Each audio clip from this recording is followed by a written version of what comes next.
সবচাইতে বেশি জান্নাতে প্রবেশ করাবে যে আমল, বিষ্ণু বললেন, এক হচ্ছে আল্লাহর ভয়, আরেক হচ্ছে সর্বোত্তম আচরণ। প্রিয় ভাইরা, ইসলামের মেজাজটাকে চিনে নেন, ইসলামের এসেন্সটাকে বুঝে নেন। আমরা ভালো আচরণকে গুরুত্ব দিতে চাই না। অনেক নামাজি লোক দেখবেন নামাজ পড়তে পড়তে কপালে কালো দাগ ফেলে দিচ্ছে, বাসায় বউয়ের সাথে খারাপ আচরণ করে, খিটখিটে মেজাজের, প্রতিবেশীর সাথে শুধু ঝগড়া, কলিগদের সাথে ঝগড়া, মারামারি, দুঃসম্পর্ক, এরকম আছে না? নাই বলেন, আছে না? কিন্তু নামাজি, অনেক বড় হাজি, একদিনও কোরআন তেলাওয়াত মিস হয় না।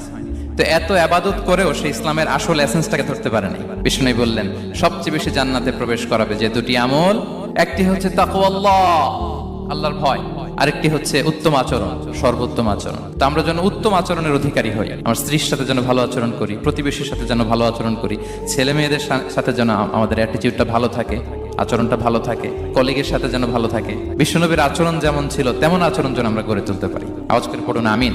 শুনানে আবু দাউদের